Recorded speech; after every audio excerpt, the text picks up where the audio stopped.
Bom dia, igreja, ou boa tarde, ou boa noite. Sejam muito bem-vindos à continuidade deste estudo da primeira carta aos Coríntios.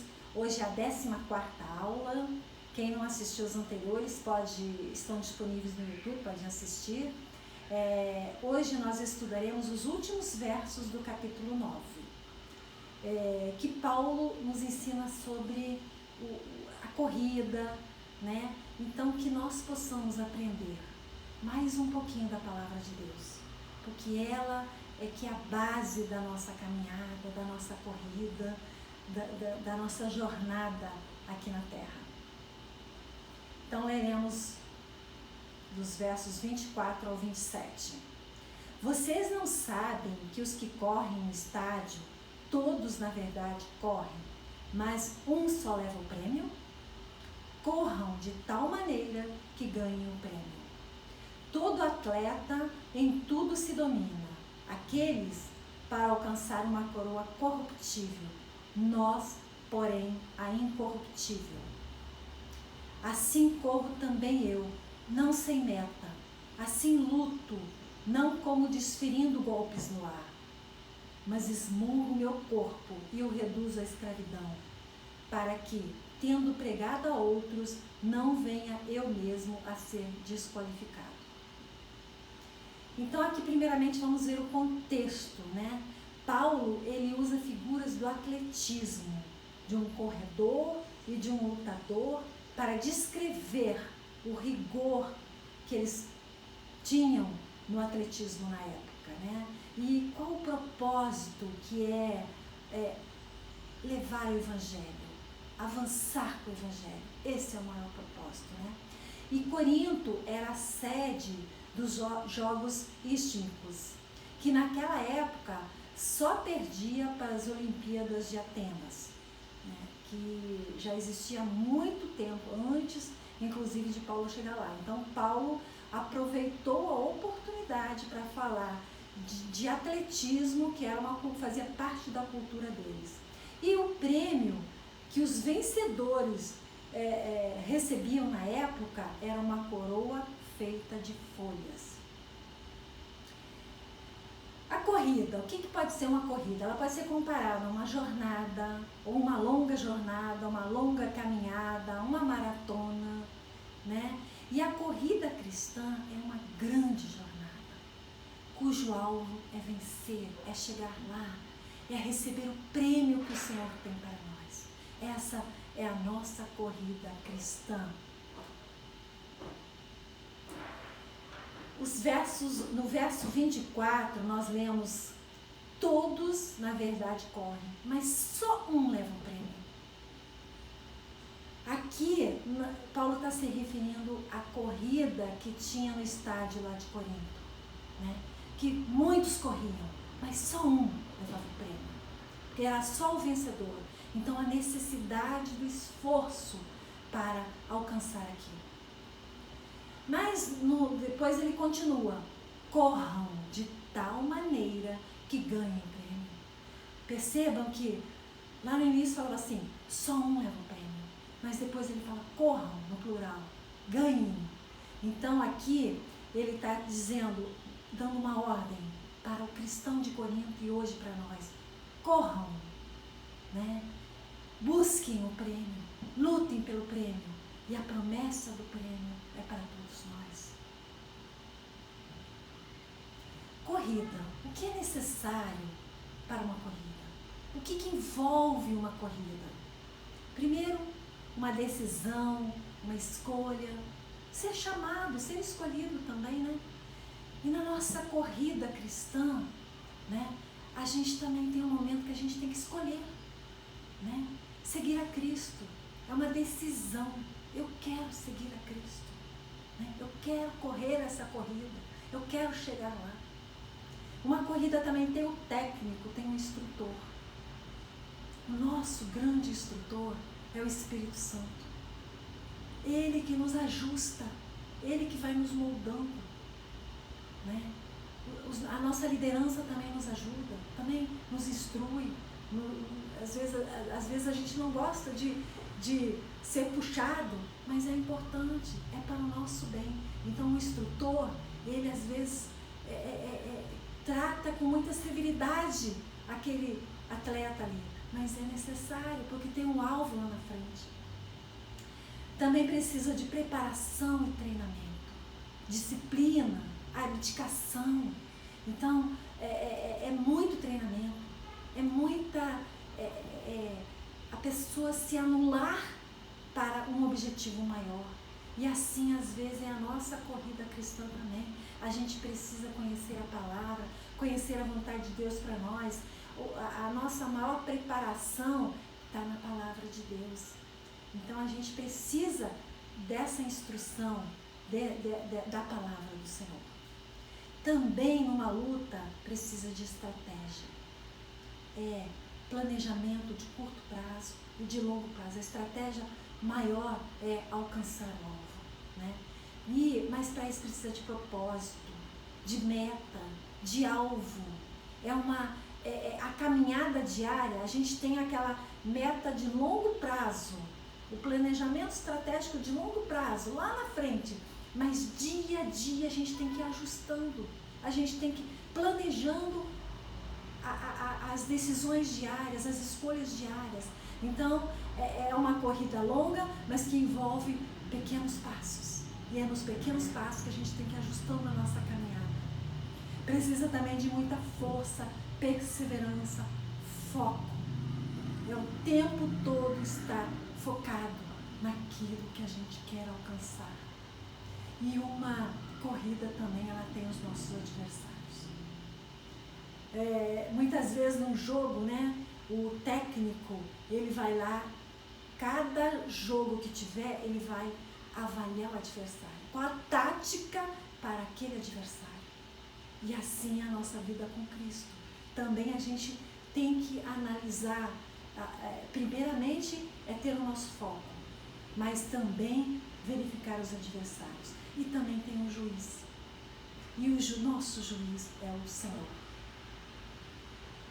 Qual o prêmio para o vencedor da corrida lá de Corinto?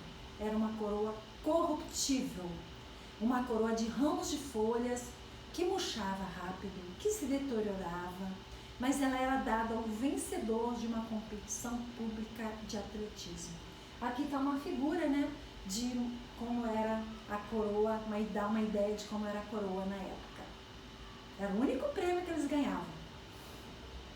Agora, qual o prêmio para os vencedores da corrida cristã? Para aqueles que chegaram lá naquele dia. É uma coroa incorruptível, muito mais valiosa, de valor eterno, que vai nos dar uma alegria eterna também, uma recompensa eterna. Paulo, em 2 Timóteo 4, 7, 8, ele fala: combati o bom combate, completei a carreira, guardei a fé. Será que nós, naquele dia, poderíamos falar isso?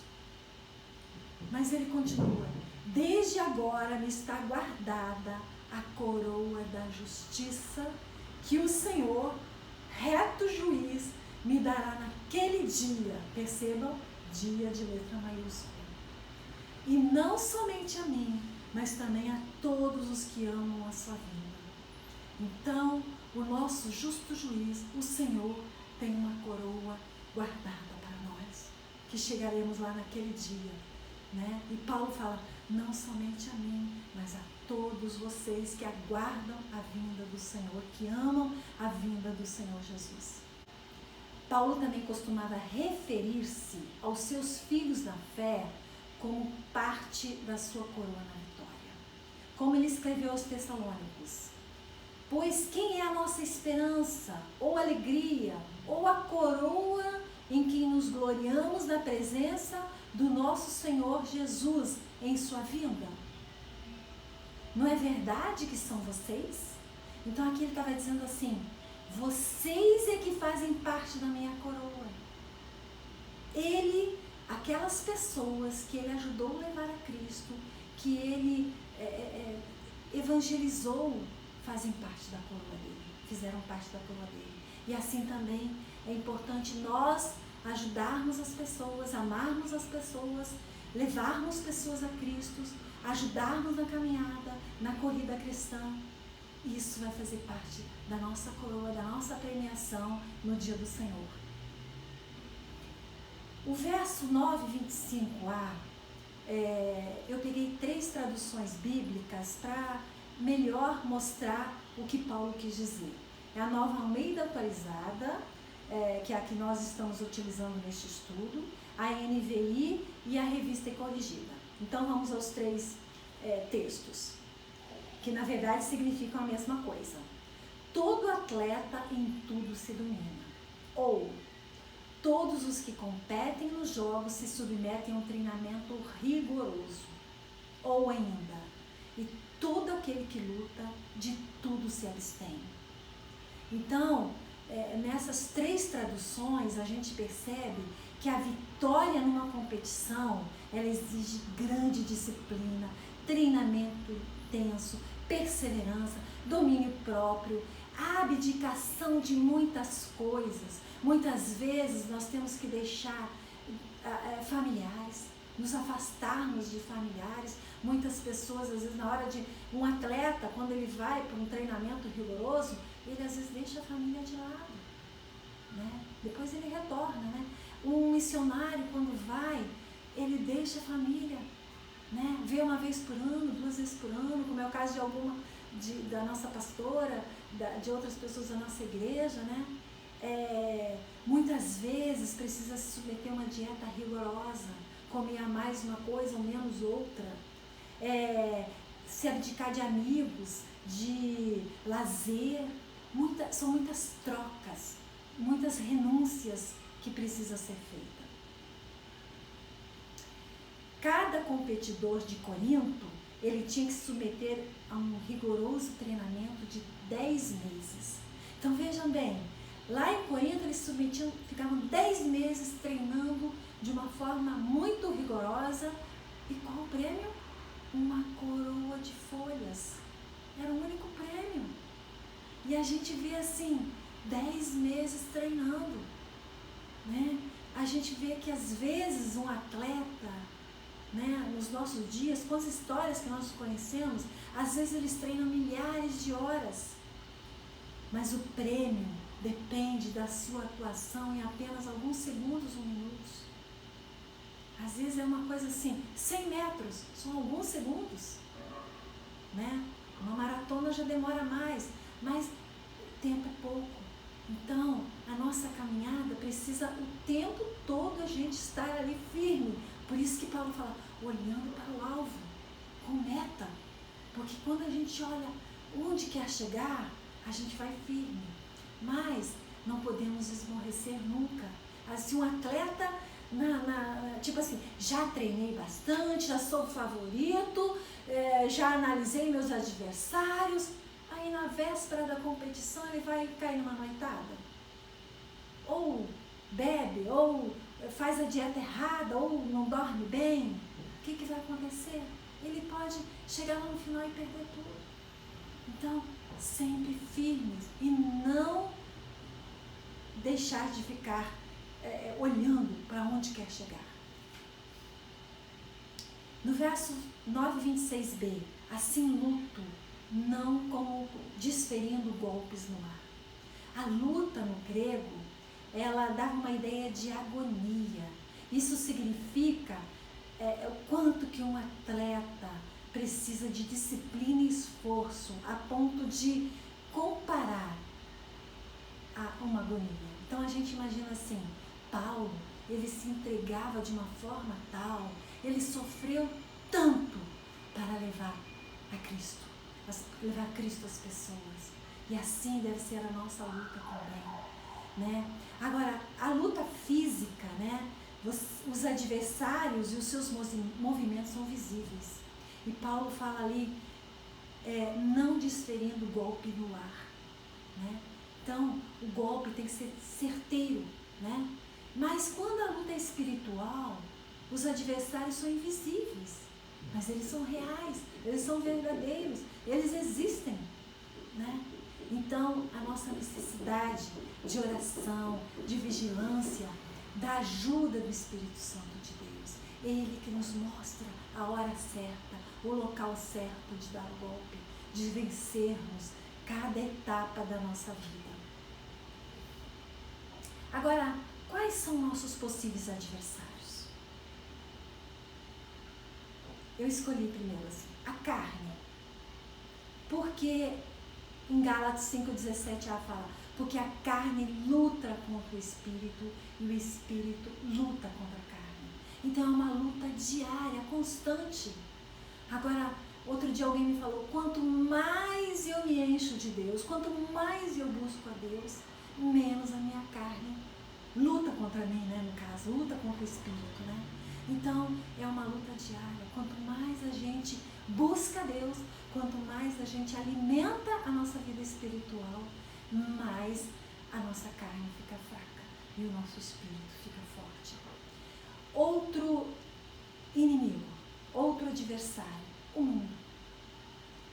Em Romanos 12 fala, e não vivam conforme os padrões deste mundo.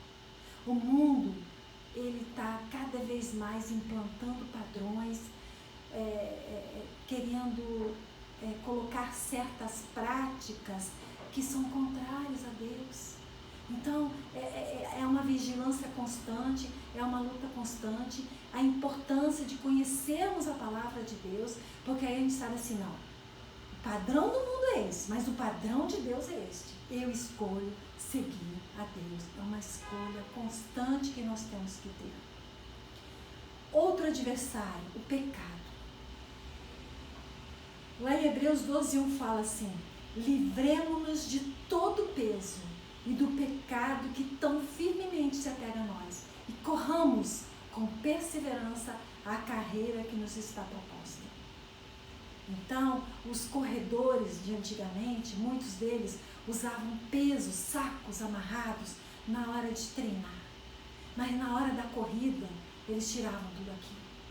Então, o pecado, ele nos impede de avançar. A corrida fica muito mais pesada. Então, Paulo fala, livremos-nos do peso do pecado e corramos. Então, a importância da gente estar vigilante, da gente sempre querer nos livrarmos do pecado, que Deus nos sonde e nos mostre onde ainda precisamos de algum ajuste, né? E o outro adversário é o inimigo das nossas almas, que é Satanás.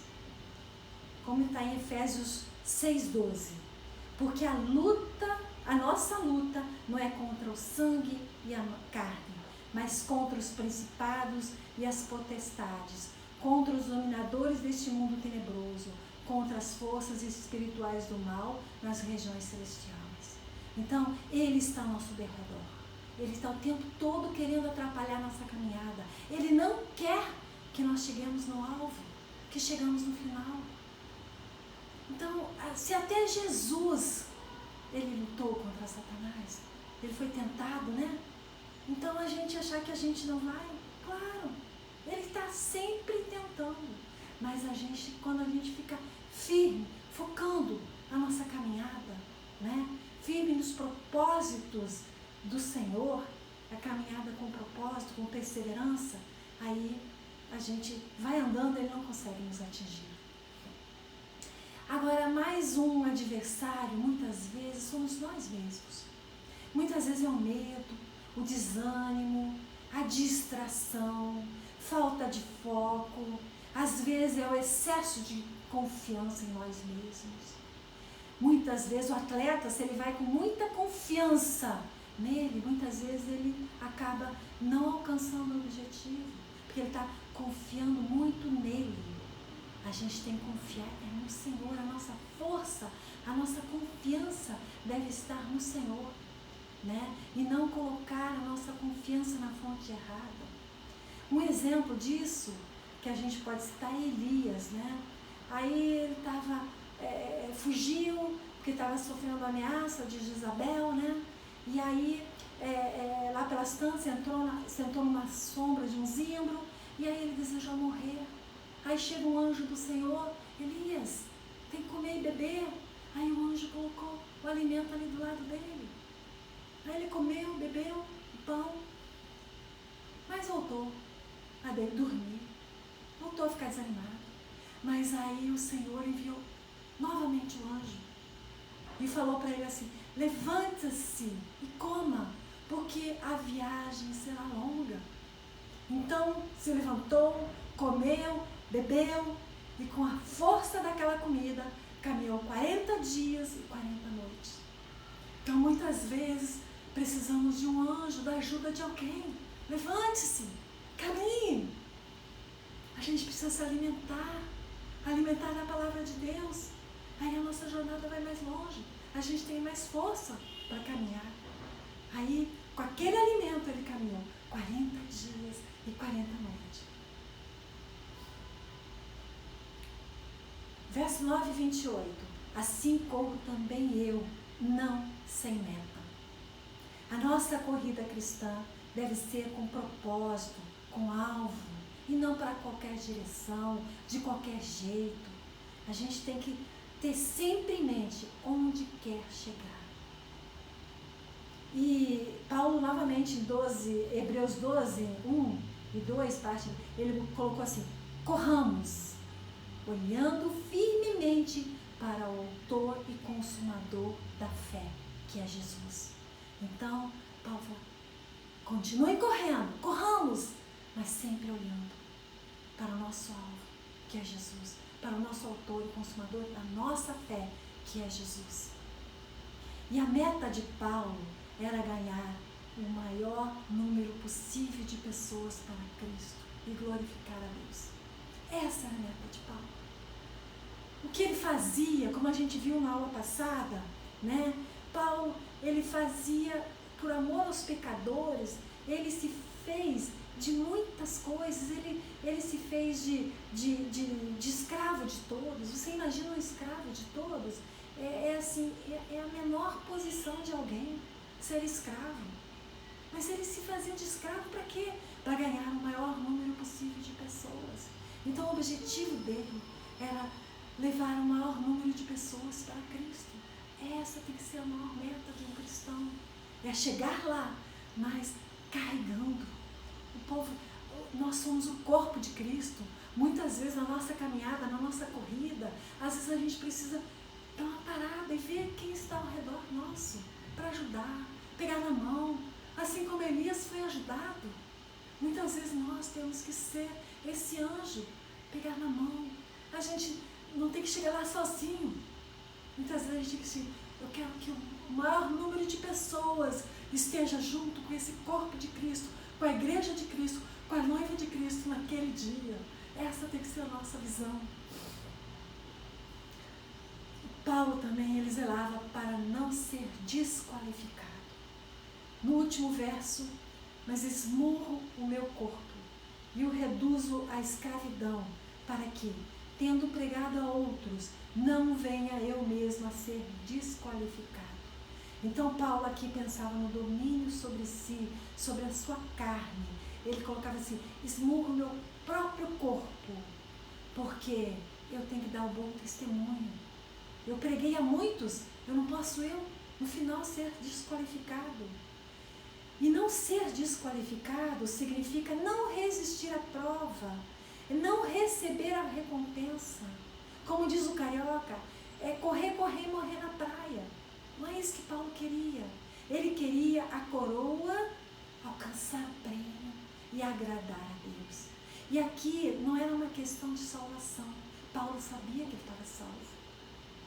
Mas ele queria que mais pessoas estivessem no mesmo barco dele.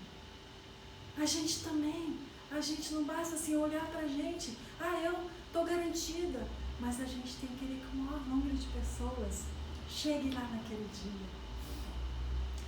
E agora eu fui olhar as Olimpíadas de Atenas 2004, porque os vitoriosos também ganhavam aquela coroa de folhas. E aí lembrei do caso do maratonista Vanderlei Cordeiro de Lima, um brasileiro, que ganhou a medalha de bronze na época. Mas ele era favorito para vencer a maratona. Ele estava correndo, já tinha corrido aproximadamente 85%, estava lá na frente. Era o grande favorito para receber a medalha de ouro. Mas de repente alguma coisa inesperada aconteceu. Apareceu alguém, né? Um fanático, lunático, qualquer coisa, né? E empurrou ele para junto da plateia. E aí ele perdeu o ritmo ali naquele momento, perdeu segundos. Mas aí chegou um grego e ajudou ele a voltar. Pegou ele e colocou de volta na pista. E aí ele conseguiu voltar a correr. E ele continuou firme, com o foco, né? E aí ele conseguiu chegar lá e receber a medalha de bronze. Mas ele não reclamou, não. Ele falou assim, eu tinha o sonho de uma medalha. O Vanderlei, ele nasceu no interior do Paraná. Ele ia para a escola andando. Então, devia ser de uma família humilde. E aí ele começou a ir correndo. Começou o treinamento lá. Ele aproveitou uma oportunidade de vida difícil, talvez, para já começar o treinamento da corrida dele. Então, às vezes, nos momentos difíceis, a gente tem que aproveitar para crescer, aproveitar a oportunidade e não murmurar. Ele não murmurou. Ele chegou lá e ainda falou várias coisas, né? Mas uma das frases que ele falou é assim, eu só tenho a agradecer a Deus por tê-la me dado, por ter dado a medalha de bronze. Ele agradeceu a Deus, porque Ele deu o melhor de si. Ele deu o melhor. Então, muitas vezes, o nosso alvo não tem que ser o melhor, mas é dar o nosso melhor, é buscar o melhor, né? Porque o melhor quem vai nos dar é Cristo. Ele que vai nos dar aquela coroa, aquela premiação. Esta é a melhor parte. Agora o Vanderlei, ele não recebeu sua medalha de bronze. Pela atitude dele, ele recebeu a medalha Pierre de Coubertin. E somente 21 personalidades do mundo esportivo receberam essa medalha até hoje. E ele, o Vanderlei, foi o único sul-americano a receber essa medalha. Então a honra dele foi muito maior. Ele, inclusive, acendeu a tocha olímpica aqui nas Olimpíadas do Rio de Janeiro. Então, às vezes, a gente, quando vê um problema, que alguém quer nos atrapalhar, a gente cede e desanima. Não, ele continuou firme, foi até o final, e aí ele recebeu um prêmio maior. Assim deve ser a nossa corrida, deve ser ir até o final, e sempre pensando naquilo que Deus vai nos dar. Não é o que a gente vai deixar de receber nesta vida, mas é aquilo que Deus vai nos dar lá na frente. Muitas vezes nós temos que fazer trocas. E para finalizar, para a nossa meditação, como está a nossa corrida cristã? Qual é o nosso entusiasmo na corrida para alcançarmos o prêmio? Nós temos procurado crescer, nós temos procurado batalhar, lutar, aprender, treinar. Qual é o nosso entusiasmo? O que a gente espera lá no final? A gente espera a recompensa de Deus? A gente espera fazer a obra de Deus? Às vezes tem muitos que esperam retorno, fama, retorno financeiro. Não, o nosso foco tem que ser sempre alcançarmos pessoas para Cristo, como Paulo fez. E qual a nossa meta? Qual o nosso alvo? Tem valor eterno ou só valor temporário? Aqui, nessa pista de corrida, né, o Senhor promete o quê? Uma coroa da justiça, que o Senhor, o reto juiz, me dará naquele dia. Esse tem que ser o nosso objetivo, essa tem que ser a nossa meta. E o nosso alvo sempre é Jesus, olhando para o autor e consumador da nossa fé, Jesus Cristo. Vamos lá. Senhor, eu te agradeço por esse estudo, Pai. Senhor, que nós possamos completar a carreira. Senhor, que nós possamos ter força, que você sempre nos fortaleça, Senhor.